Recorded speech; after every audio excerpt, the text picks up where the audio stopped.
Systematic development, ठीक है, this is also correct. Other, आपकी तरफ से कोई जवाब नहीं है? हाँ, अंताक्षरी टाइप का ही होता है ये, मतलब बराबर ही बताना होता है, ठीक है। क्या होता है इकोनॉमिक्स आपके हिसाब से, क्या होता है? Okay, study of numbers and the stats, ठीक है, होता है ये भी, हाँ।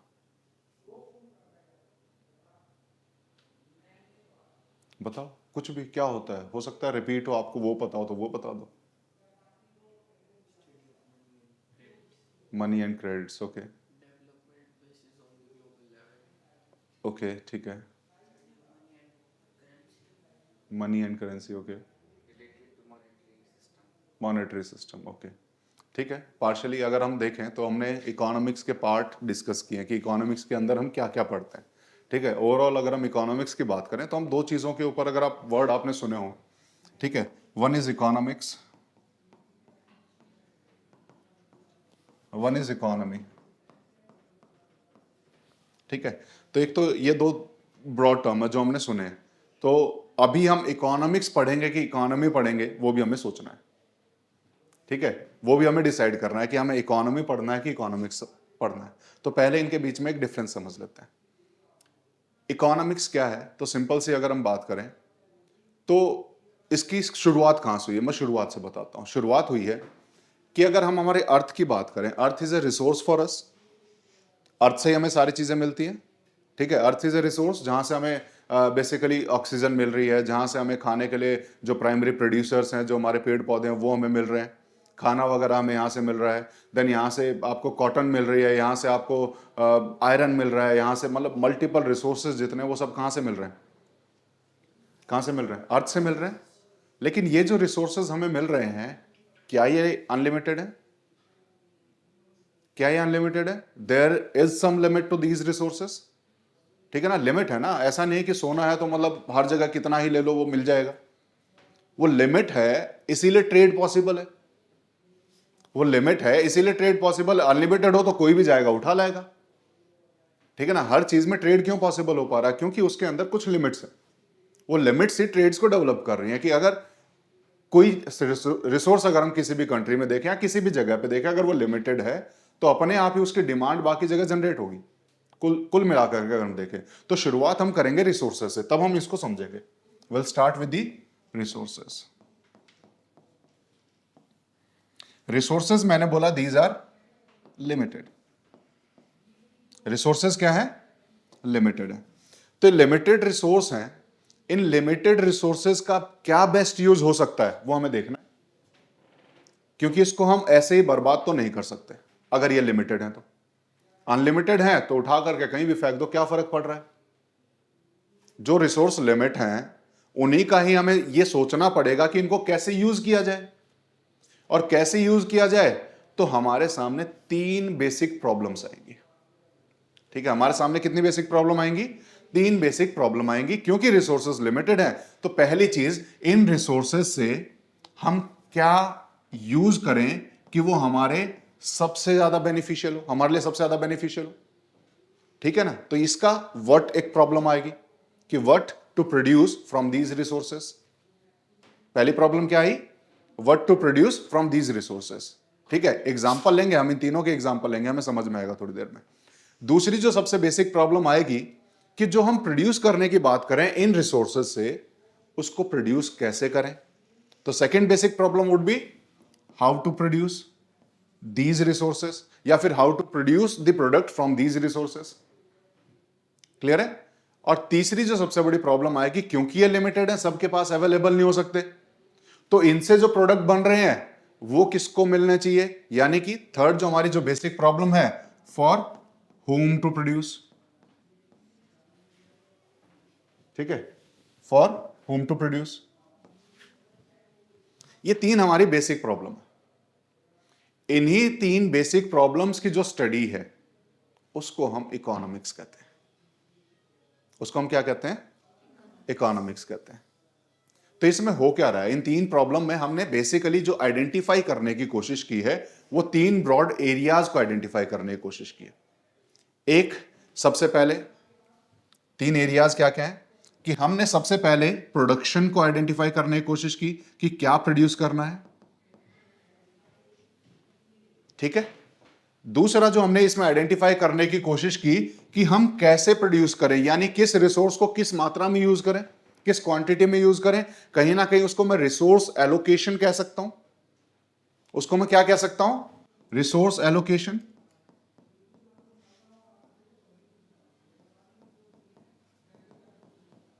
या फिर इसी को और सिंप्लीफाई करें तो मैं इस रिसोर्स एलोकेशन को डिस्ट्रीब्यूशन कह सकता हूं। क्या होगा अभी एक एक एग्जांपल से समझेंगे हम। और तीसरी जो हमने सबसे बड़ी जो प्रॉब्लम थी, दैट इज द कंजप्शन। कौन है कंजप्शन करने वाले, ठीक है। जो थर्ड जो बेसिक प्रॉब्लम वो क्या है, कंजप्शन।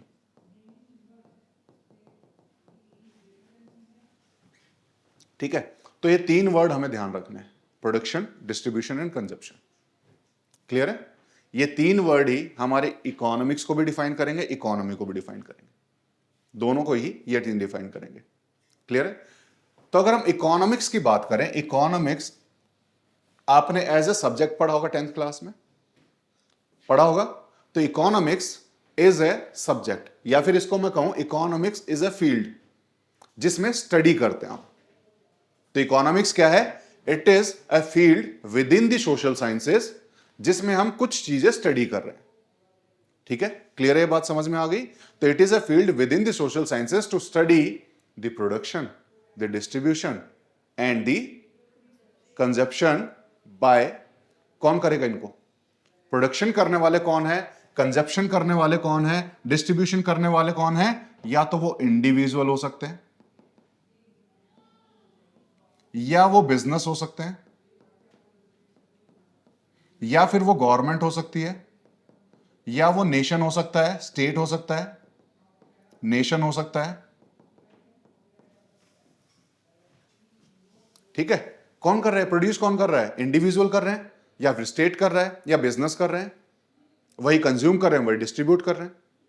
ठीक है, तो अगर हम इसी डेफिनेशन को और फर्दर एक्सप्लेन करें तो क्या हो जाएगा, economics is a field within the social sciences in which we study the production, distribution and consumption by the individuals, businesses and government, state, nation। लेकिन अभी भी कंप्लीट नहीं हुई। ठीक है, किस चीज के लिए, ये किस चीज के लिए प्रोड्यूस करेंगे, किस चीज के लिए कंज्यूम करेंगे और किस चीज के लिए डिस्ट्रीब्यूट करेंगे, पर्पस क्या है। तो पर्पस भी डेफिनेशन में आना चाहिए। पर्पस क्या है, टू सेटिस्फाई,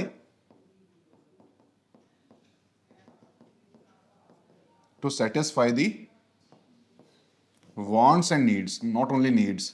नीड्स क्या है, जो हमारी आज की अभी प्रेजेंट की जरूरत है। वांट्स क्या है, जो हम चाह रहे हैं कि आगे हमारे पास क्या हो। तो दोनों चीजें इसमें पूरी होनी चाहिए। क्लियर है। तो this is the complete definition of the economics.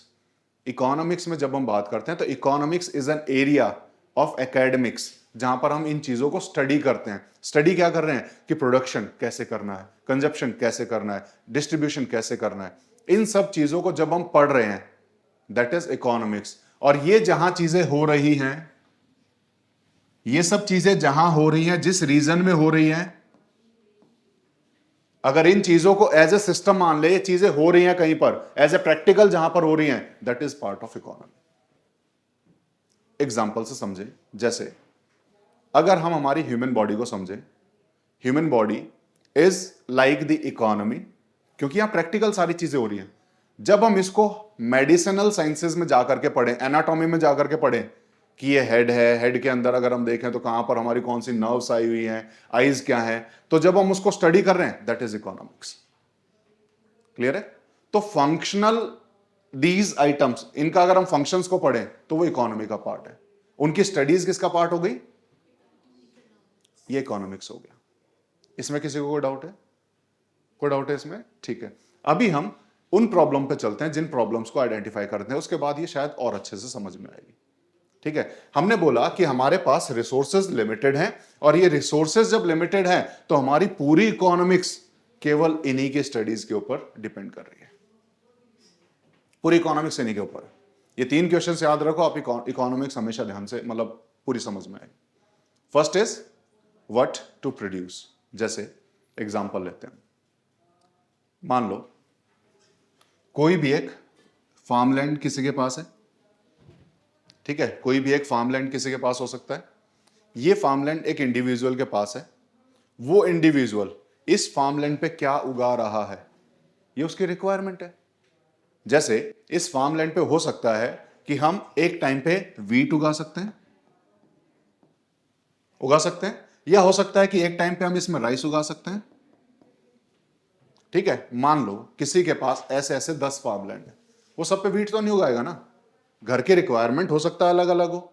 तो वहां पर ये डिसीजन लेना कि हमें इस फार्मलैंड पे क्या उगाना है, this is part of economics. वो जब हम स्टडी कर रहे हैं एट एन इंडिविजुअल लेवल, किस लेवल पे कर रहे हैं हम इसको, इंडिविजुअल लेवल पे, तो ये भी इकोनॉमिक्स का ही पार्ट है, क्योंकि this land area is limited.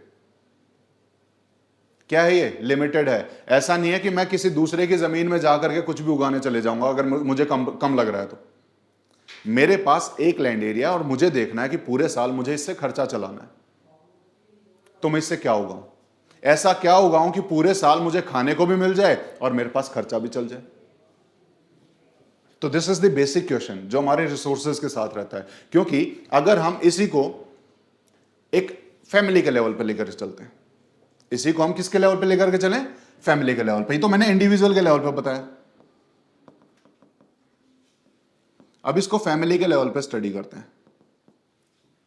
Family के लेवल पे हमें पता है कि एक फैमिली की कुछ एक डिफाइंड इनकम होगी, एक डिफाइंड इनकम होगी, वो भी लिमिटेड है। This income which is a resource is limited. Income जो एक रिसोर्स है वो क्या है, लिमिटेड है।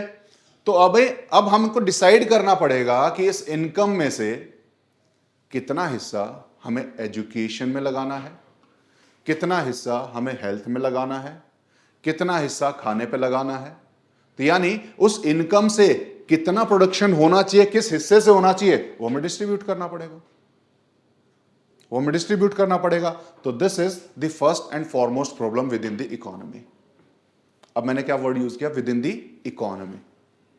ठीक है, मैंने इकोनॉमिक्स नहीं किया। अब ये फंक्शनल चीजें हो रही हैं कि जहां पर हम ये चीजें कर रहे हैं तो that is part of economy, लेकिन जब हम इसको स्टडी कर रहे हैं that is part of economics. ठीक है, तो इन वर्ड्स को ध्यान से यूज करना है, कहां पर हम इकोनॉमी यूज कर सकते हैं, कहां इकोनॉमिक्स यूज कर सकते हैं। क्लियर है, कोई डाउट? तो फर्स्ट क्वेश्चन समझ में आया, क्या है basic question, what to produce. First question is what to produce. Clear है, तो व्हाट टू प्रोड्यूस समझ में आया, क्या क्यों है ये बेसिक प्रॉब्लम। नेशन के लेवल पर अगर हम देखें तो नेशन के लेवल पर भी यही चीज है। अगर हम इंडिया की बात करें तो इंडिया में रिसोर्सेज लिमिटेड है, हमारे पास ऑयल नहीं है, हमें मंगाना पड़ रहा है। We have to import our oil from the various countries. तो अगर हमें मंगाना पड़ रहा है तो हमें देखना पड़ेगा कि उसके लिए पैसे कहां से लाएं। तो हमें हमारे पास जो अवेलेबल रिसोर्सेज हैं इस तरीके से यूज करना पड़ेगा कि हमें कुछ हिस्सा ऑयल को इंपोर्ट करने के लिए भी रखना है। तो हमें ध्यान देना पड़ेगा व्हाट टू प्रोड्यूस, तो उसको कैसे यूज करना है, this is very important. Clear है, अब सेकंड क्वेश्चन पे चलते हैं। Second is how to produce. How to produce में क्या प्रॉब्लम है, जब हमने डिसाइड कर ही लिया कि वीट उगानी है एक फार्म लैंड पे, तो ये तो प्रॉब्लम होनी नहीं चाहिए, लेकिन this is a problem. Economics में प्रॉब्लम क्यों है, जैसे एग्जांपल लें, हमारे पास कोई एक फार्म लैंड है, वहां पर वीट उगाने हैं। उसको उगाने के दो तरीके हैं। ठीक है, या तो मैं इस फार्म लैंड पे 10 लेबरर्स को ले आऊं कि आओ और इस पे काम करो, हम मिल करके इसको बेसिकली उगाते हैं। वो 10 लेबरर्स हो सकता है घर के ही मेंबर हो या बाहर से भी हम एम्प्लॉय कर सकते हैं, हो सकता है। या दूसरा तरीका क्या है कि हम एक काम करते हैं कि इनको हर महीने पैसा देंगे, इससे अच्छा उस पैसे को यूज करके हम एक ट्रैक्टर ले आते हैं। उस पैसे को यूज करके हम क्या करते हैं, एक ट्रैक्टर ले आते हैं, मशीन ले आते हैं। तो यहां पर या तो हम इस तरीके से प्रोड्यूस करें या फिर इस तरीके से प्रोड्यूस करें।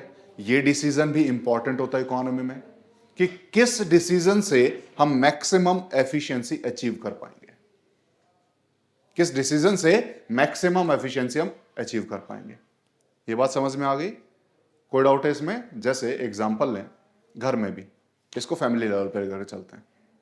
मान लो हमारे पास 1 केजी आटा है घर पे, मान लो 1 केजी आटा बचा हुआ है, सबको खाना है, सबको खाना। तो पहला क्वेश्चन आएगा what to produce from this 1 KG आटा। एक की डिमांड है कि मुझे तो आज पराठे खाने का मन है, दूसरे की डिमांड है कि मेरा आज मतलब उससे पूरी खाने का मन है, ठीक है। एक की डिमांड है कि मुझे सिर्फ सिंपल चपाती चाहिए। क्वेश्चन आया ना व्हाट टू प्रोड्यूस। तो विद इन दी फैमिली इस तरह के जब स्टडीज कर रहे हैं तो क्या है, इकोनॉमिक्स है। लेकिन ये जो हो रहा है दिस इज इकोनॉमी। तो विद इन अ फैमिली इस तरीके से इकोनॉमी वर्क कर रही है। एक लिमिटेड रिसोर्स के ऊपर जब व्हाट टू प्रोड्यूस का डिसीजन लिया जाएगा तो that is a problem within the economy. Second, how to produce, बनाया कैसे जाए। जैसे अभी अगर हम गैस को ऑन करें, हमें पता है कि एलपीजी की सिलेंडर की बड़ी दिक्कत चल रही है ना दिक्कत आजकल। तो एलपीजी की दिक्कत चल रही है तो दूसरा रास्ता यह हो सकता है कि घर में पीछे की तरफ एक छोटा चूल्हा बना लेते हैं। क्या कर सकते हैं हम, दूसरा चूल्हा बना लेते हैं। तो क्या हमने हाउ टू प्रोड्यूस पे सोचा? क्यों सोचा, क्या मजबूरी थी सोचना पड़ा? रिसोर्स लिमिटेड थे और उन रिसोर्सेज को हमें एफिशिएंटली यूज करना है। हमें ध्यान रखना है कि एलपीजी सिलेंडर जल्दी खत्म ना हो जाए, नहीं तो मिलेगा नहीं। तो इसीलिए ये क्वेश्चन भी अपने आप में इंपॉर्टेंट हो जाता है। इसीलिए क्वेश्चन भी क्या होगा, इंपॉर्टेंट हो जाएगा। क्लियर है? अब हम चलते हैं थर्ड क्वेश्चन पे, which is also a basic question for the economy. This is for whom to produce. फिर से उसी घर वाले एग्जाम्पल पे चलते हैं। 1 केजी आटा, ठीक है। बच्चों की डिमांड 2 बच्चे, एक बच्चे की डिमांड पराठा खाना है, एक बच्चे की डिमांड पूरी खानी है। बड़े बोल रहे हैं नहीं, तेल वाला हमें हेल्थ के हिसाब से खराब करेगा, तो इस वजह से हमें सिर्फ सिंपल चपाती खानी है। तो क्वेश्चन आया, ये 1 ही केजी आटा है, किसके लिए बना है? फॉर होम टू प्रोड्यूस, ठीक है। या तो उससे चपाती बनेगी, या उससे पूरी बनेगी, या पराठा बनेगा। तो अब ये डिसाइड करना, ये डिसीजन अपने आप में कि किसके लिए प्रोड्यूस करना है हमें, ये इकोनॉमिक्स में एक स्टडी का एरिया हो जाएगा, ठीक है। तो ये भी प्रॉब्लम होगी। जैसे एग्जांपल लें, हमारी नेशन के आधार पर एग्जांपल लेते हैं। हमारे नेशन में लिमिटेड रिसोर्सेज हैं।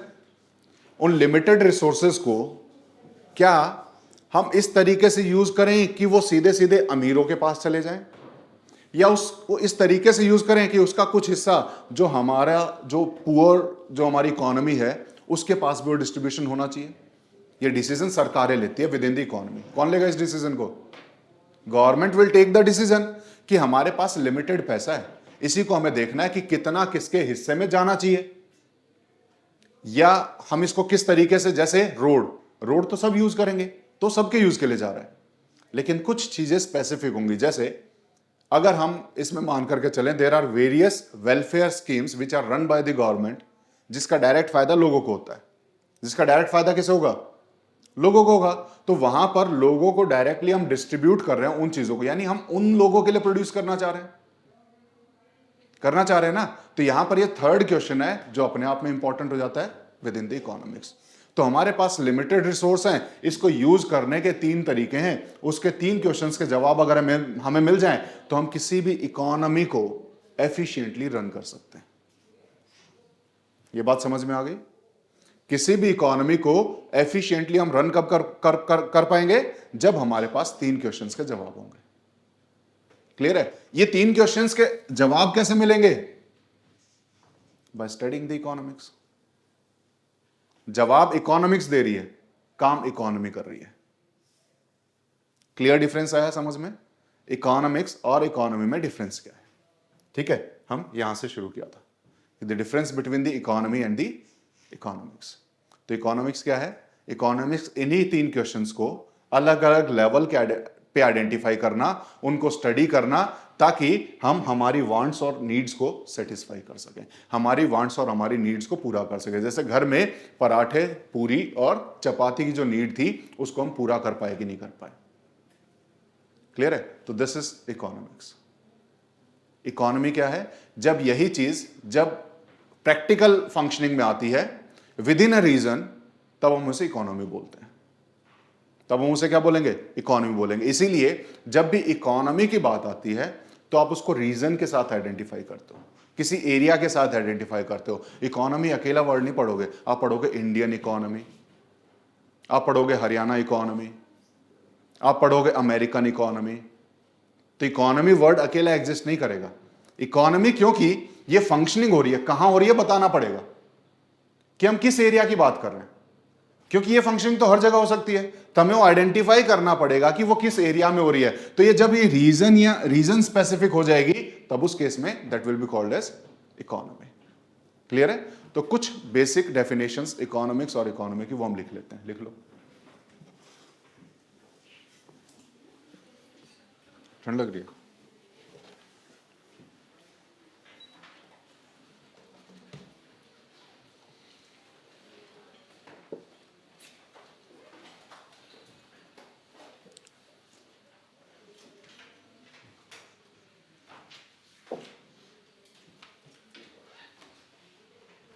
ठीक है, पहले लिखो इकोनॉमिक्स।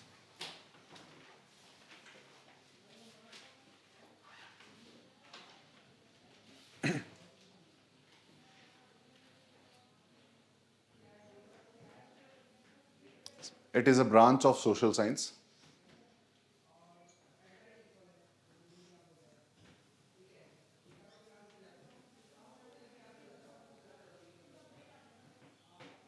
that studies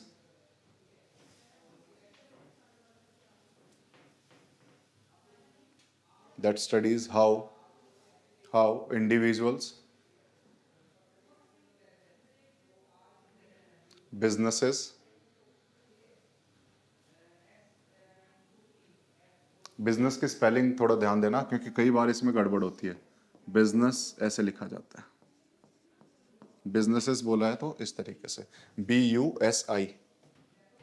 ठीक है, businesses, governments, Nations,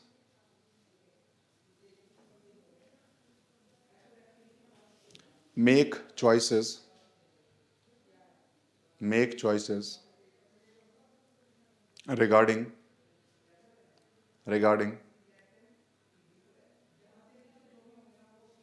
the allocation of resources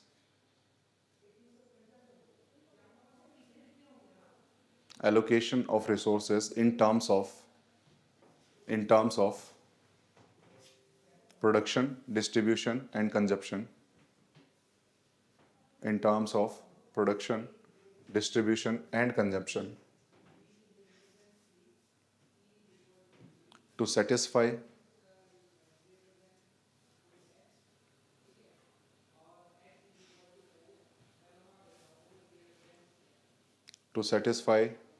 their wants and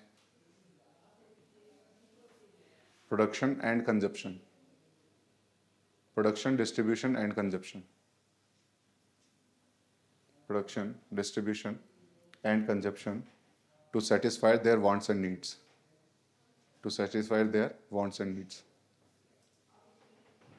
ठीक है। एक बार इस डेफिनेशन को ध्यान से पढ़ो, इसमें से कोई ऐसी चीज जो समझ में ना आई हो या ओवरऑल इसका मीनिंग हम नहीं निकाल पा रहे हो तो वो बताओ।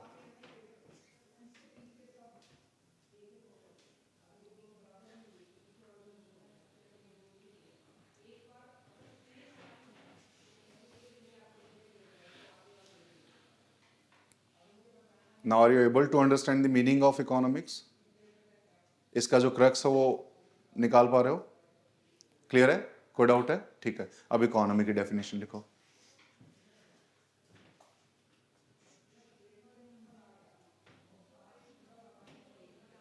It is a system of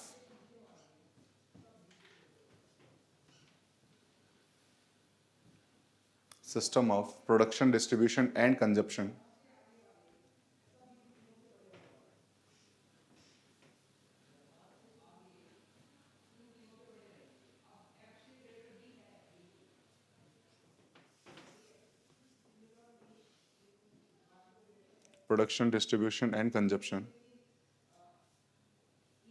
of goods and services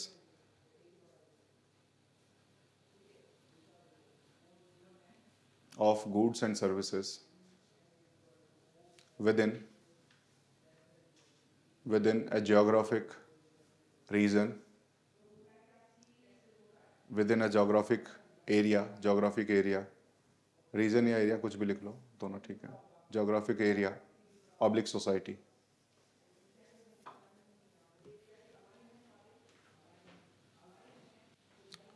ठीक है, तो एक बार इकोनॉमी की डेफिनेशन भी पढ़ो, क्या ये समझ में आई?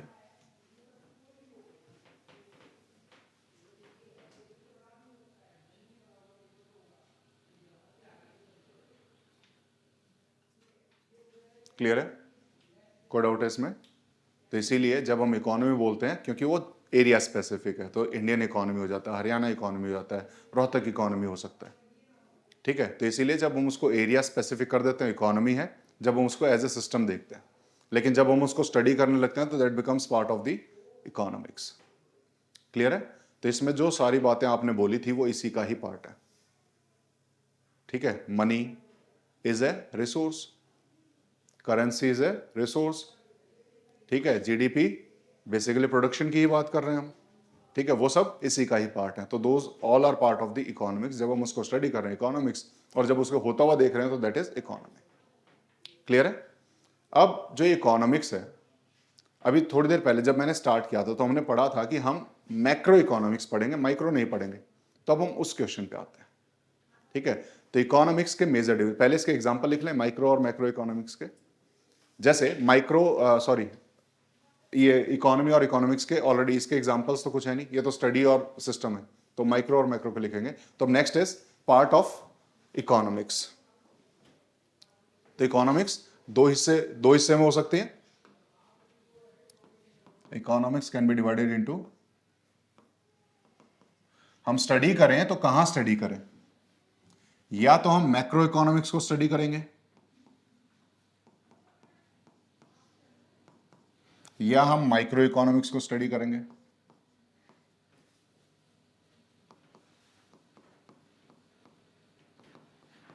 दो हिस्से स्टडी करेंगे ना। या तो हम किसी भी फैक्टर को या तो हम लार्ज स्केल पे स्टडी करेंगे या हम माइन्यूट स्केल पे स्टडी करेंगे। जब हम लार्ज स्केल पे स्टडी कर रहे हैं तो मैक्रो, छोटे स्केल पे स्टडी कर रहे हैं तो माइक्रो। ये बात समझ में आई?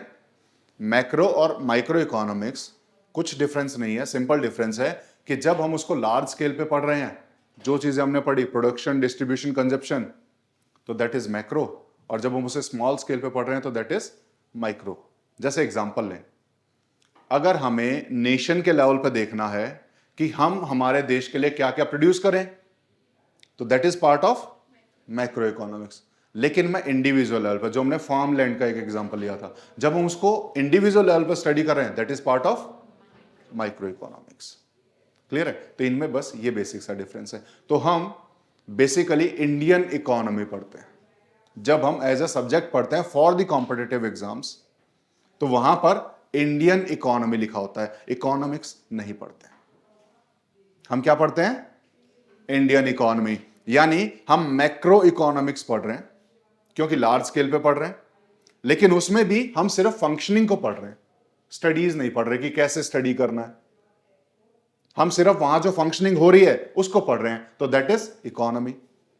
तो हमारा जो पार्ट है सिलेबस का दैट इज इंडियन इकोनॉमी। तो इंडियन इकोनॉमी जब हम लार्ज स्केल पे पढ़ रहे हैं तो हमें समझ में आ गया कि हमें तो ये वाला हिस्से पे ध्यान देना है और इसकी भी सिर्फ फंक्शनिंग पे ध्यान देना है। अब कैसे कैसे, जैसे जीडीपी में हम पढ़ेंगे, जीडीपी किसी ने नाम लिया था, GDP is gross domestic product. क्या होता है? पढ़ेंगे, धीरे धीरे समझ में आएगा। हमारे देश में जितना भी प्रोडक्शन हो रहा है सिंपलेस्ट टर्म में, ठीक है, उस प्रोडक्शन की वैल्यू को हम जीडीपी बोल देते हैं। उस प्रोडक्शन की वैल्यू को हम क्या बोल देते हैं? जीडीपी बोल देते हैं। तो जब हम उसको पढ़ रहे हैं तो हम कभी भी जाकर के ये स्टडी नहीं कर रहे हैं कि जीडीपी के कैलकुलेशन के मेथड और भी होंगे कि नहीं होंगे। उसको हम डिटेल में, उनके मेथड्स को हम जा ही नहीं रहे, हम सिर्फ बेसिक देख रहे हैं कि जीडीपी क्या है, कैसे काम कर रहा है, इंडिया की जीडीपी कितनी है, हमने उसको कैलकुलेट कैसे किया, कैसे कर सकते हैं हम नहीं पढ़ रहे, कैसे किया वो हमें पढ़ना है। ठीक है, तो हम और कोई फर्दर स्टडी नहीं कर रहे हैं उसमें, तो we are not studying the economics. जो चीजें हैं वो कैसे हो रही हैं हमें सिर्फ वही देखना है। इंडिया में चीजें कैसे हो रही हैं इकोनॉमी के फील्ड में, तो हमें इंडियन इकोनॉमी को पढ़ना है। ठीक है, तो मैक्रो और माइक्रो में बेसिक डिफरेंस समझ में आया। मैक्रो जब हम लार्ज स्केल पे पढ़ रहे हैं, माइक्रो जब हम इंडिविजुअल स्केल पे पढ़ रहे हैं। इनके एग्जांपल्स भी लिखेंगे, लेकिन एक बेसिक डेफिनेशन इनके बारे में लिख लो सबसे पहले macro economics. It is the study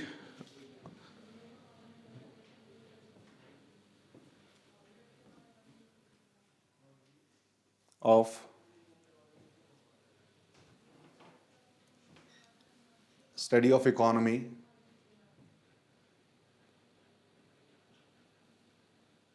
as a whole or at large level, at large scale। ठीक है, लेवल या स्केल दोनों सेम है, कुछ भी लिख सकते हो, दोनों में कोई गलत नहीं है। क्लियर है, ये बात समझ में आई? एक बार पढ़ो इसको, इसमें कुछ ऐसी बात जो ना समझ में आई हो। कुछ भी चीज लिखो तो उसको उसी के साथ पढ़ लेना है, और उसमें से कोई भी चीज ना समझ में आए तो सेम टाइम पूछ लेना है। क्लियर है, क्योंकि उसको दिमाग में रखोगे, वो लेटर पार्ट में क्या होगा कि बाद में उससे कनेक्टेड और चीजें हम बताते चले जाएंगे, तो जब वही बात समझ में नहीं आई तो आगे की बातें समझ में नहीं आएंगी। तो इसीलिए कहीं पर भी कोई भी पार्ट समझ में ना आए, same time you can ask. ठीक है ना, डू नॉट वेट कि हम लेक्चर के बाद में पूछ लेंगे। ठीक है, लेक्चर के बाद तक तो हो सकता है उसके बाद के बहुत सारे पॉइंट बता दिए हों जो उससे कनेक्टेड हों, तो आपको उसके साथ वाली बाकी चीजें भी समझ में नहीं आएंगी। तो इट इज इंपॉर्टेंट कि कुछ भी समझ में नहीं आ रहा है तो आप एट द सेम टाइम आप उसको पूछ लें। क्लियर है? ठीक है, तो लिख लिया इसमें। ऐसे ही माइक्रो इकोनॉमिक्स की भी एक लिख लो। It is the study of economy at an individual level, at an individual oblique group oblique company level, at an individual group or company level। ठीक है, एक बार इसको भी पढ़ लो। क्लियर है चीज? ठीक है, एग्जाम्पल लेते हैं। अब जो वर्ड्स आपने बोले थे अब उनको यहां फिट करने की कोशिश करते हैं कि कौन सा हिस्सा आपका मैक्रो इकोनॉमिक्स का पार्ट है, कौन सा हिस्सा माइक्रो इकोनॉमिक्स का पार्ट है। सबसे पहले अगर मैं बात करूं नेशनल इनकम, मैंने क्या वर्ड बोला? National income. तो नेशनल इनकम कहां का पार्ट होगा? मैक्रो इकोनॉमिक्स का, क्योंकि लार्ज स्केल पे पढ़ रहे हैं। तो लिखो यहां पर एग्जांपल्स में मैक्रो में नीचे नेशनल इनकम।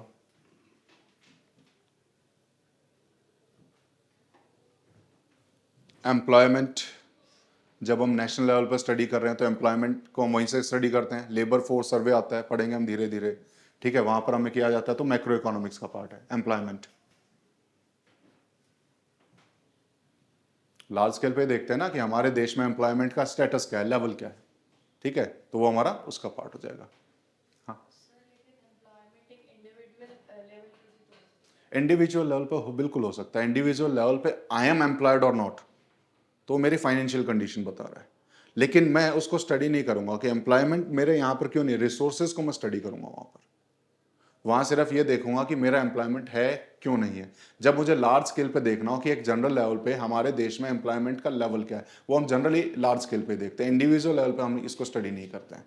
इंडिविजुअल लेवल पे हम सिर्फ रिसोर्स एलोकेशन और उससे रिलेटेड चीज़ों को हम स्टडी करते हैं।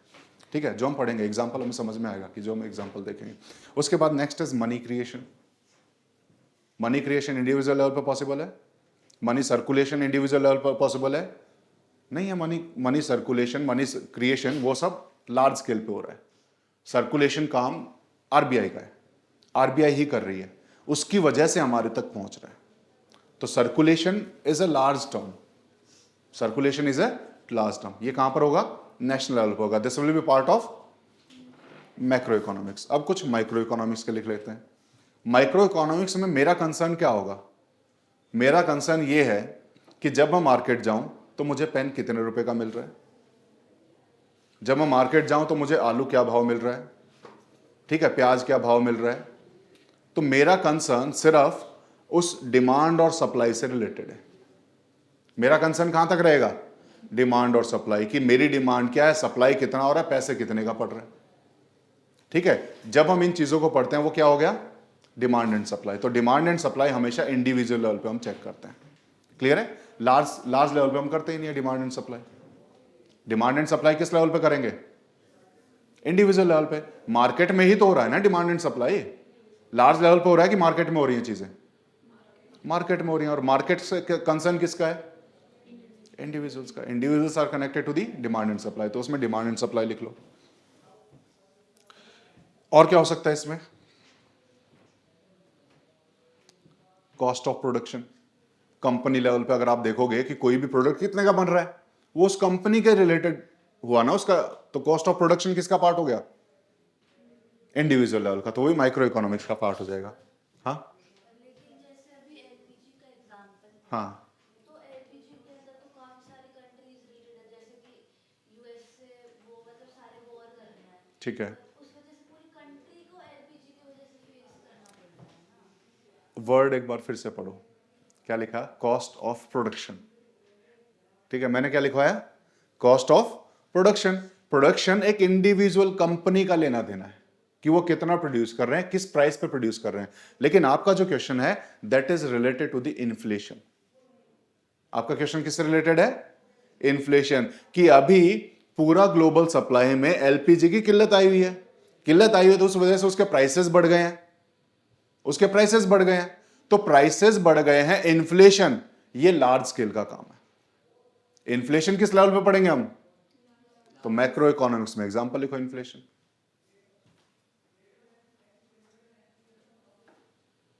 ठीक है, अब जब वो एलपीजी यहां तक पहुंच रहा है, हमें मिल रहा है कि नहीं मिल रहा है, that is part of individual. तो डिमांड एंड सप्लाई कहां लिखा,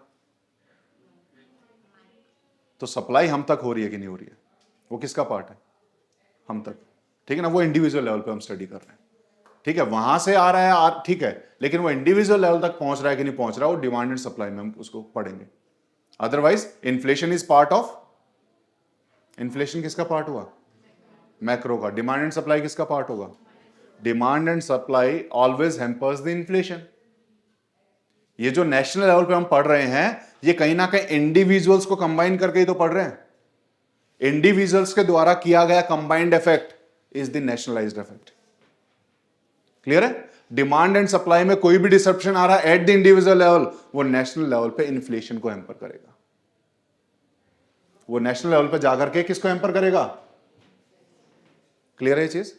तो आपका क्वेश्चन या और कुछ था, यही था। क्लियर है? कोई डाउट है इसमें? तो मैक्रो और माइक्रो दोनों में क्या क्या पढ़ते हैं, एग्जांपल्स के साथ हमें पता होने चाहिए। कोई डाउट है उसमें? क्लियर है? ठीक है, आगे चलें। ठीक है, अभी हमने इकोनॉमिक्स के टाइप पढ़ लिए। अभी हमने किसके टाइप पढ़े हैं, इकोनॉमिक्स। अब हम टाइप ऑफ इकोनॉमी भी पढ़ लेते हैं। अब हम क्या पढ़ेंगे, टाइप ऑफ इकोनॉमी। ठीक है, तो अगला है टाइप ऑफ इकोनॉमी।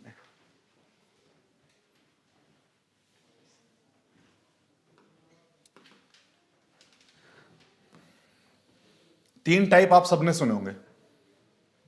ठीक है, तीन टाइप आप सबने सुने होंगे कि एक इकोनॉमी ऐसी होती है जिसको हम कैपिटलिस्ट इकोनॉमी बोलते हैं, एक इकोनॉमी ऐसी होगी जिसे हम सोशलिस्ट बोलेंगे, एक इकोनॉमी ऐसी होगी जिसे हम मिक्स्ड इकोनॉमी बोलेंगे। ये तीन सबने सुने। These are type of economics और इकोनॉमी। इकोनॉमी क्यों इकोनॉमी, यहां पर फंक्शनिंग के आधार पर हम बता रहे हैं ये कैपिटलिस्ट है कि नहीं है। वहां फंक्शनिंग कैसे हो रही है उसके आधार पर हम बता रहे हैं कि ये कैपिटलिस्ट है, सोशलिस्ट है, मिक्स्ड है। अब ये कैपिटलिस्ट, सोशलिस्ट और मिक्स्ड को हम पहचाने कैसे, क्या ऐसा जरिया हो सकता है जिसके जरिए हम इजीली ये बता पाए कि ये कैपिटलिस्ट इकोनॉमी है, ये सोशलिस्ट इकोनॉमी है, ये मिक्स्ड इकोनॉमी है। एक बेसिक डिफरेंस मैं वैसे बता देता हूं। कैपिटलिस्ट कहां होगा, कैपिटलिस्ट इकोनॉमी होती क्या है, जहां पर जो एंटरप्रेन्योर है, जहां पर जो रिच पीपल हैं, जहां पर जो इंडस्ट्रीज हैं, जहां पर जो कंपनीज हैं, वो सब सारी चीजों को कंट्रोल कर रही हो, तो कैपिटलिस्ट इकोनॉमी। जहां गवर्नमेंट सब कुछ कंट्रोल कर रही हो वो सोशलिस्ट है। जहां पर गवर्नमेंट सब कुछ कंट्रोल कर रही हो उसको हम क्या बोलेंगे, सोशलिस्ट। बेसिक डिफरेंस समझ में आया? जहां पर private companies, private individuals control करेंगे तो वो कैपिटलिस्ट है, और जहां पर गवर्नमेंट कंट्रोल करेगी उसे हम क्या बोलेंगे? सोशलिस्ट बोलेंगे। क्लियर है? कोई डाउट है इसमें? ठीक है, अब हम इसको थोड़ा इजी करते हैं। ये तो एक बेसिक डिफरेंस जो बताया जाता है, मैं इसको सिंप्लीफाई फिर से इन 3 क्वेश्चंस के ऊपर लेकर के जाऊंगा। ठीक है, हमने 3 बेसिक क्वेश्चन पढ़े, क्या क्या थे? What to produce, how to produce, for whom to produce. इन 3 क्वेश्चन के डिसीजन लेने वाला अगर प्राइवेट इंडिविजुअल है, अगर कोई कंपनी है, तो वो कैपिटलिस्ट इकोनॉमी है। इन 3 चीजों के डिसीजन लेने वाली अगर गवर्नमेंट है तो वो सोशलिस्ट है, और जहां पर गवर्नमेंट और प्राइवेट दोनों मिलकर के डिसीजन ले रहे हो वो मिक्स्ड हो जाएगी। ये बात समझ में आई? एग्जांपल लेते हैं, जैसे हमने यहां पर पढ़ा व्हाट टू प्रोड्यूस। ठीक है, क्या प्रोड्यूस करना है, सोसाइटी के बारे में कौन सोचेगा, गवर्नमेंट या इंडिविजुअल? गवर्नमेंट सोचेगी, इंडिविजुअल नहीं सोचेंगे। इंडिविजुअल हमेशा अपने प्रॉफिट के बारे में सोचेंगे। इंडिविजुअल हमेशा उन चीजों को उस तरीके से प्रोड्यूस करेंगे जहां पर उनका फायदा हो। फायदा कैसे डिसाइड करें? डिमांड एंड सप्लाई को स्टडी करना पड़ेगा कि लोगों की डिमांड क्या है, हम क्या सप्लाई करें। क्लियर है? तो कहां पर क्या प्रोड्यूस करना है, अगर वहां पर कंपनीज और इंडिविजुअल डिसाइड कर रहे हैं। जैसे मान लो हमारे यहां पर एक एग्जांपल लेते हैं कि मान लो डिमांड हो पेन्स की, एग्जांपल ले लेते हैं, पेन की डिमांड ज्यादा है। ठीक है, तो कंपनीज क्या करेंगे, धीरे धीरे पेन को प्रोड्यूस करना स्टार्ट कर देंगे। उन्हें फर्क नहीं पड़ता है कि बेसिक नेसेसिटी इंडिविजुअल की क्या है, उन्हें फर्क नहीं पड़ेगा बेसिक इंडिविजुअल की नेसेसिटी क्या है, वो देखेंगे प्रॉफिट कहां पर है। ठीक है, तो उस तरह की इकोनॉमीज जहां पर पूरे तरीके से मार्केट में डिमांड और सप्लाई के आधार पर डिसीजन लिए जाते हैं, क्योंकि लेने वाले कौन है, जो प्रॉफिट मेकर्स हैं, जो इंडिविजुअल्स हैं, जो कंपनीज हैं, तो उन इकोनॉमी को हम कैपिटलिस्ट इकोनॉमी और इसी का दूसरा नाम मार्केट इकोनॉमी भी बोलते हैं। इसी का दूसरा नाम क्या है? Market economy. क्लियर है? क्योंकि यहां पर every decision is taken by the demand and supply with in the market. ठीक है, डिमांड एंड सप्लाई कोई भी मार्केट में चल रही है उसके आधार पर डिसीजन लिए जाते हैं, उसके बेसिस के आधार पर अगर हम देखें तो डिसीजंस देखेंगे। ये बात समझ में आई? उन तीनों में आप चाहे कोई भी क्वेश्चन ले लो, हाउ टू प्रोड्यूस, एक कैपिटलिस्ट इकोनॉमी में किस तरीके से प्रोडक्शन होगा, जहां एफिशिएंसी बेटर होगी। एक कोई भी इंडिविजुअल हो प्रोड्यूस कर रहा है, अगर पेन को प्रोड्यूस कर रहा है, उसको अगर 10 लेबर ला करके इसको प्रोड्यूस करना सस्ता पड़ेगा तो 10 लेबर लाएगा। अगर उसे मशीन से ला करके इसको प्रोड्यूस करना पड़े तो अगर वो सस्ता पड़ रहा है तो मशीन से करेगा। तो इंडिविजुअल का डिसीजन है। लेकिन गवर्नमेंट इस तरीके से नहीं सोचती है। गवर्नमेंट इस तरीके से क्यों नहीं सोचती है? गवर्नमेंट को अगर 10 लेबर से भी महंगा पड़ रहा है तो 10 लेबर से ही करवाएगी। क्यों करवाएगी? क्योंकि उसे यह भी देखना है कि 10 लोगों को एम्प्लॉयमेंट मिल रहा है कि नहीं मिल रहा है। गवर्नमेंट हाउ टू प्रोड्यूस में दूसरे सेक्शन को भी कंसीडर करेगी कि किसके लिए प्रोडक्शन कर रहे हैं, क्योंकि यहां पर फॉर होम टू प्रोड्यूस क्या है, वो लोग जो डिमांड कर रहे हैं, उन्हें फर्क नहीं पड़ता पुअर कौन है, रिच कौन है। जो डिमांडिंग सेक्शन है सिर्फ उसके लिए। लेकिन जब गवर्नमेंट प्रोड्यूस करेगी तो उसे उनका भी ध्यान रखना है जो डिमांड नहीं कर पा रहे हैं, जिनके पास रिसोर्सेज नहीं है, जिनके पास इनकम नहीं है। क्लियर है? तो एक कैपिटलिस्ट और सोशलिस्ट में आपको बेसिक डिफरेंस दिखाई देगा। सोशलिस्ट इकोनॉमी को हम एक और नाम से जानते हैं जिसको हम बोलते हैं कमांड इकोनॉमी। ठीक है, सोशलिस्ट को हम किस नाम से जाएंगे? कमांड इकोनॉमी, और कैपिटलिस्ट को मार्केट इकोनॉमी के नाम से भी जानते हैं। बेसिक डिफरेंस दोनों में समझ में आया? यहां पर इन चीजों को यानी रिसोर्सेज को कौन कंट्रोल कर रहा है? अगर मार्केट कंट्रोल कर रही है तो कैपिटलिस्ट है, अगर गवर्नमेंट कंट्रोल कर रही है तो सोशलिस्ट है, दोनों कंट्रोल कर रहे हैं तो मिक्स्ड है। ठीक है, बस एक बेसिक डिफरेंस, बस इतना सा ही लिख लो। ठीक है, अपने शब्दों में इसको लिख लो, वो ज्यादा बेटर रहेगा।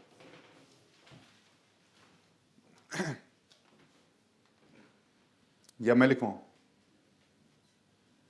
लिख लोगे? If the decisions of these questions are taken by the market or the private individuals, then that is the capitalist economy. If the decisions are taken by the government, तो क्या होगा? Socialist होगा. If there is a mix of private individual as well as the government in the decision making, तो that is mixed economy. ठीक है, तो इस आधार पे अपने हिसाब से जैसे आपको समझ में आए वैसे उसको लिख लो, क्योंकि इकोनॉमिक्स में समझने की चीजें ज्यादा है, यहां पर हर चीज समझी जाएगी। ठीक है, तो उनको समझना उस तरीके से।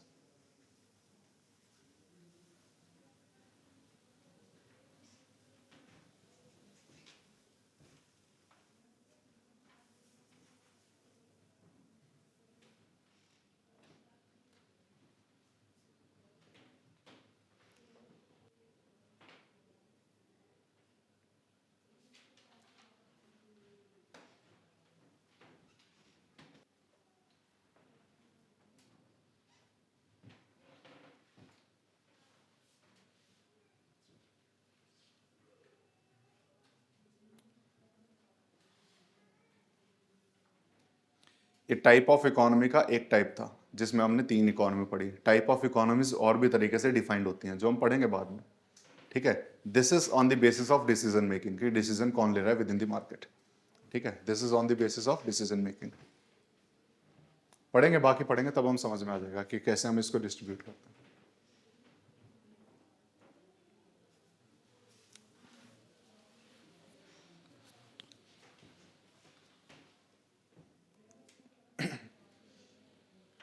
लिख लिया सभी ने? लिख रहे हैं अभी कुछ?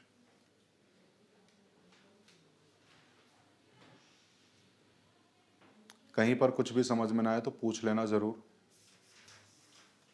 जो बात मन में रखोगे मेरे तक पहुंचेगी नहीं, वो मन में ही रह जाएगी। ठीक है, क्योंकि कोई इंस्ट्रूमेंट ऐसा नहीं है जो मन की बात पढ़ सके, और मेरे पास तो है नहीं।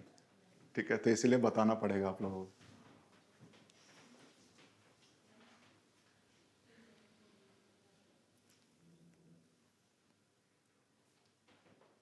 लिख लिया?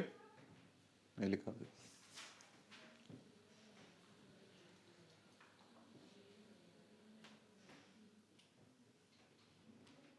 अभी इनके एग्जांपल्स लिखने हैं हमें, कैपिटलिस्ट इकोनॉमी के, सोशलिस्ट इकोनॉमी के और मिक्स्ड इकोनॉमी के। लेकिन उससे पहले समझ लो। ठीक है, लिखने से पहले, अभी लिखना नहीं है एग्जांपल्स, पहले समझ लो।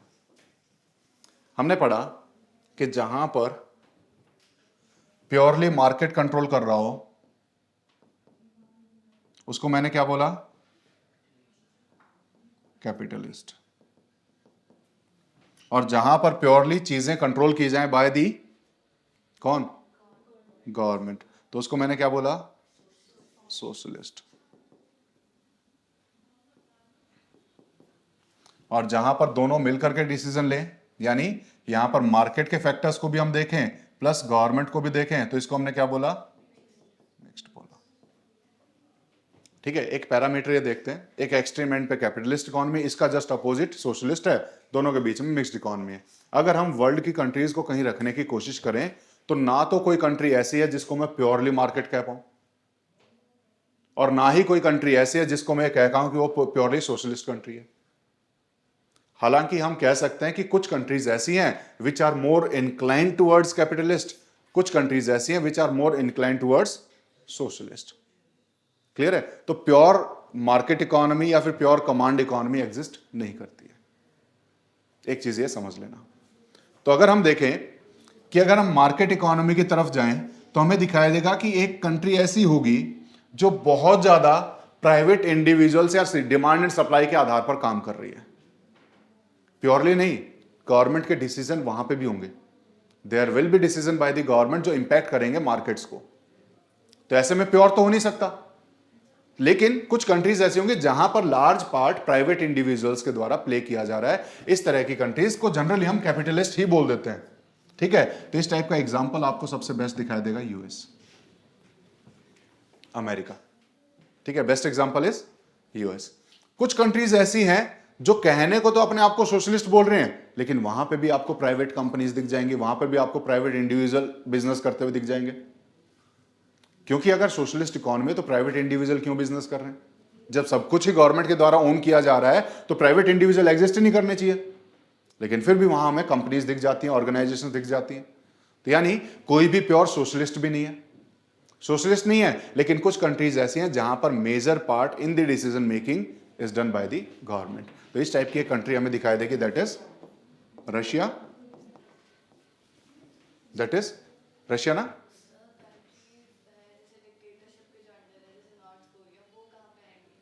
नॉर्थ कोरिया भी आपको सोशलिस्ट में दिखाई देगी, लेकिन प्योर नहीं होगी। उसके अंदर भी आपको प्राइवेट इंडिविजुअल्स दिखाई देंगे जहां पर खुद की कंपनीज लोगों ने बनाई हुई है, ठीक है ना। इंडिविजुअल कंपनीज आपको दिखाई देंगे उसके अंदर। अगर इंडिविजुअल कंपनीज एग्जिस्ट कर रही हैं तो कैपिटलिस्ट इकोनॉमी का पहचान है। लेकिन अगर वो सोशलिस्ट के अंदर एग्जिस्ट कर रही हैं तो मेजरली तो वो सोशलिस्ट है ना, मेजरली दे आर सोशलिस्ट, लेकिन प्योरली सोशलिस्ट नहीं है।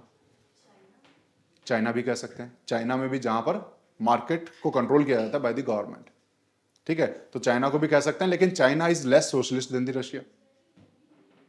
चाइना को हम थोड़ा सा और मिक्स्ड की तरफ रखेंगे। क्लियर है। मिक्स्ड में अगर हम आए तो मिक्स्ड में सबसे बेस्ट एग्जांपल दिखाई देता है हमें इंडिया। क्या इंडिया में एंटरप्रेन्योर्स हैं? क्या इंडिया में मेजर डिसीजन बजट के थ्रू गवर्नमेंट के द्वारा लिए जाते हैं? तो गवर्नमेंट भी डिसीजन ले रही है रिसोर्स एलोकेशन में, जहां पर बजट के थ्रू डिसाइड किया जाता है कि हम वेलफेयर स्कीम चलाएंगे, लोगों तक ये चीजें पहुंचाएंगे। लेकिन वहीं पर हम डिसीजन ये भी लेते हैं कि हम कॉर्पोरेट्स को भी अपने डिसीजन लेने की आजादी देंगे। तो कॉर्पोरेट्स अपने डिसीजन लेते हैं, इसीलिए इतने बड़े बड़े एंटरप्रेन्योर यहां पर पॉसिबल है, ठीक है। तो India is a type of mixed economy. Clear है। तो कभी भी लिखना हो तो कोई भी कंट्री अगर हम देखें तो वो प्योर कैपिटलिस्ट नहीं है, प्योर सोशलिस्ट नहीं है, ठीक है। वो कहीं ना कहीं बीच में, इस मीटर में कहीं ना कहीं बीच में लाई करेंगे। क्लियर है। तो इस आधार पर आपको इसको लिखना है, एग्जाम्पल्स लिख लेंगे अभी, यही एग्जाम्पल एक दो लिख लो।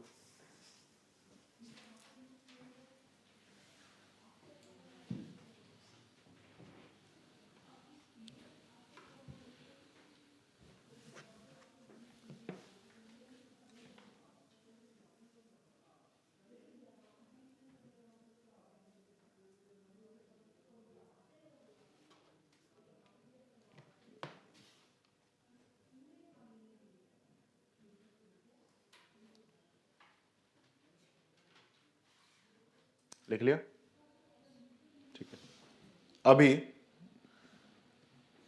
हमने पढ़ा on the basis of decision तीन टाइप की इकोनॉमी हो सकती है, एक कैपिटलिस्ट, एक मिक्स्ड और एक सोशलिस्ट हो सकती है। अभी on the basis of trade दो टाइप की इकोनॉमी एग्जिस्ट करती है। On the basis of trade कितनी टाइप की हो सकती हैं? दो टाइप की हमें दिखाई देंगी, एक जिसको हम ओपन इकोनॉमी बोलेंगे और एक जिसको हम क्लोज्ड इकोनॉमी बोलेंगे। एक जिसको हम ओपन इकोनॉमी बोल सकते हैं, एक जिसको हम क्लोज्ड इकोनॉमी बोल सकते हैं। क्या इन दोनों के बीच में, क्योंकि बहुत क्लियर वर्ड्स हैं और ये हम पढ़ के आए हैं, 10th क्लास में दिया हुआ है इसके बारे में, क्या कोई इसके बारे में डिफरेंस बता पाएगा? ओपन इकोनॉमी कौन सी होती है और क्लोज्ड इकोनॉमी कौन सी होती है?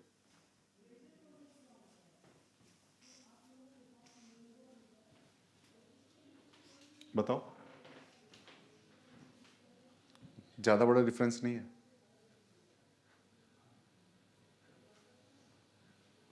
बताओ क्या हो सकता है? क्लोज्ड अगर trade with in the country हो रहा हो, बिटवीन कंट्रीज हो रहा हो, ठीक है, ठीक है। क्लोज्ड इकोनॉमी किसे बोलेंगे? क्लोज्ड इकोनॉमी वो है कि सभी इकोनॉमिक एक्टिविटीज वो सब एक एरिया के अंदर हो रही हैं, इनका बाहर के वर्ल्ड के साथ कोई रिलेशन नहीं है। अगर ट्रेड बाहर की कंट्रीज के साथ रेस्ट्रिक्टेड है या बहुत कम है तो हम उसे क्या बोलेंगे? Closed economy. अगर ट्रेड फ्री है, फ्रीली ट्रेड होने की आजादी है कि यहां से कुछ भी हम एक्सपोर्ट कर सकते हैं, कुछ भी इंपोर्ट कर सकते हैं, तो that is considered as open economy. Clear है। तो ये एक बेसिक डिफरेंस इसमें लिख लेना, लिख लो उसको अपने शब्दों में लिख लो, ओपन और क्लोज्ड। तो on the basis of trade, if there are restrictions on the trade then it is the closed economy. if there are very less restrictions or no restrictions तो उसको हम बोलेंगे open economy. if a country is able to trade freely with other countries तो open economy है। if maximum of trade is there within the country तो उसको हम closed economy बोलेंगे। तो कैसे भी आप इसको लिख सकते हो।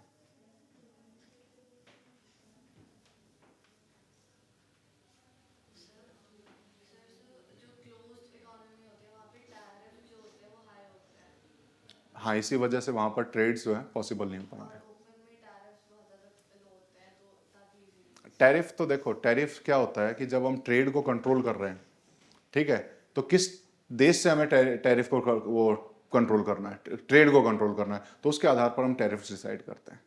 ठीक है, टैरिफ आएगा, इसी का पार्ट ओपन क्लोज का आएगा, लेकिन क्लोज्ड में सिर्फ टैरिफ के बेसिस पे नहीं होता, there are other policies also. Government की पॉलिसी इस तरीके की होती हैं कि जो अलाउ नहीं करती हैं फॉरेन से इन्वेस्टमेंट। सिर्फ ट्रेड का पार्ट नहीं होता, इसके अंदर इन्वेस्टमेंट्स भी हैं, इसके अंदर सर्विसेज भी हैं, अदर पार्ट्स भी हैं। अगर मान लो अगर कोई बाहर का व्यक्ति आकर के यहाँ कंपनी खोलना चाहता है, अगर मान लो कोई अमेरिकन आकर के इंडिया में कंपनी खोलना चाहता है, तो वो यहाँ इन्वेस्ट कर सकता है कि नहीं कर सकता, वो भी हम क्लोज्ड और ओपन में ही देखते हैं। तो अगर उसमें रेस्ट्रिक्शंस हैं, फॉरेन से किसी भी तरह का इन्वेस्टमेंट में रेस्ट्रिक्शंस हैं, तो क्लोज्ड इकोनॉमी हो गई। लेकिन अगर हम अलाउ कर रहे हैं तो ओपन इकोनॉमी है। तो सिर्फ एक ट्रेड के आधार पर उसको डिफाइन कर पाना वो बहुत नैरो डेफिनेशन हो जाएगी। ठीक है, तो यहां पर रिलेशंस अगर हम देखें, ओवरऑल ट्रेड की बात कर रहे हैं, जहां पर इन्वेस्टमेंट भी उसके अंदर इंक्लूडेड है। ठीक है, तो इन्वेस्टमेंट्स अगर हम अलाउ कर रहे हैं तो ओपन इकोनॉमी है, नहीं कर रहे हैं तो क्लोज्ड इकोनॉमी। हाँ, सर जैसे on the basis of trade है तो पहले वाला पैरामीटर कौन सा था सोशलिस्ट कैपिटलिज्म? ट्रेड के आधार पर अगर आप देखोगे, देखो, हाँ, ये तो on the basis of trade है, तो जो सोशलिस्ट कैपिटलिस्ट है वो कौन से बेसिस पे है? On the basis of decision making, on the basis of decision making. ठीक है, अब उसके बाद एक तीसरा पैरामीटर और आ सकता है इसके अंदर, on the basis of development,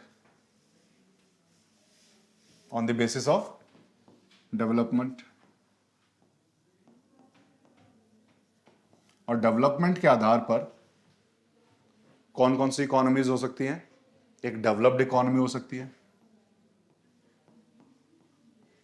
एक डेवलपिंग इकोनॉमी हो सकती है, और एक लीस्ट डेवलप्ड हो सकती है।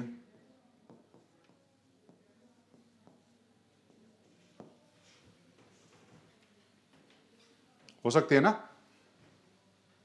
ठीक है, या तो डेवलप्ड हो सकती है, या डेवलपिंग हो सकती है, या लीस्ट डेवलप्ड हो सकती है। ये डिसीजन वर्ल्ड बैंक के द्वारा लिया जाता है, ये वर्ल्ड बैंक डिसाइड करता है कि कौन सी इकोनॉमी को हम डेवलप्ड बोले, कौन सी को डेवलपिंग बोले, कौन सी को लीस्ट डेवलप्ड बोले। जैसे इंडिया कौन सी कंट्री है? डेवलपिंग है। यूएसए डेवलप्ड है। ये बेसिकली जो पर कैपिटा इनकम है उसके आधार पर हम डिसीजन लेते हैं, जिसके बारे में कल हम एक्स्ट्रा आगे की बात करेंगे। ठीक है, अभी सिर्फ इतना पढ़ो आज। ठीक है, तो इन चीज़ों को रिवाइज करना है, ये बहुत बेसिक्स हैं जो इकोनॉमिक्स के बारे में एक बेसिक अंडरस्टैंडिंग देंगे इकोनॉमिक्स में है क्या चीज़ें। ठीक है, आगे फर्दर हम पढ़ेंगे, मनी एंड बैंकिंग जो आपने बोला वो भी हमें पढ़ना है, फाइनेंसेस क्रेडिट वो भी पढ़ना है। ठीक है, वो सब आगे के पार्ट में आएंगे, अभी सिर्फ इन बेसिक्स को पढ़ना है, इसके बारे में हम फर्दर कल बात करते हैं। चलो।